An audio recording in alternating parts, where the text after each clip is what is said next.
Direction l'hippodrome de Pirée. Hier, tous les passionnés de modélisme étaient présents pour la reprise du championnat. Un championnat qui prend une toute autre dimension depuis l'affiliation confirmée à la Fédération française. Au programme d'hier, donc, de la vitesse et des sensations pour les pilotes de buggy. Presque un rallye grandeur nature. Mario Leroy, Hiro Terorotua. La double bosse meurtrière, c'est l'endroit le plus cassant du circuit. Ici, les petites mécaniques sont soumises à rude épreuve. Fabriqués en matériaux résistants comme le titane et le carbone, les petits bolides sont composés de plus de 1500 pièces. Avant le départ, revue technique.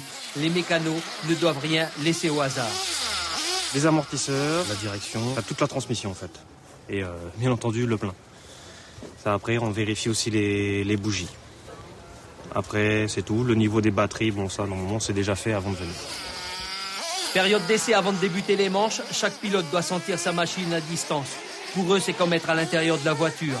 La double chicane, la grande courbe et surtout la ligne droite des stands, avec au bout le virage relevé qui permet de freiner les buggy.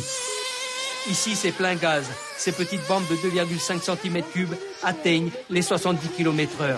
Le petit moteur produit 2,5 chevaux. Il tourne à 40 000 tours minute.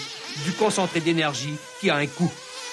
Tu as plusieurs possibilités. La première étant d'acheter une voiture, donc on appelle ça des voitures ready to run. Donc c'est des voitures qui sont entièrement montées, qui permettent de pouvoir débuter dans de bonnes conditions aux alentours des 80 000 francs, on va dire.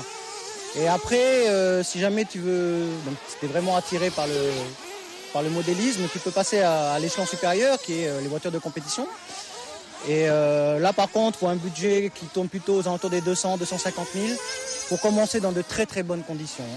Le premier départ de 2008, innovation cette année, chaque voiture embarque une puce électronique. Le calcul des temps est informatisé au millième de seconde. Et pour la première fois, le championnat de France, mais pour les meilleurs pilotes seulement.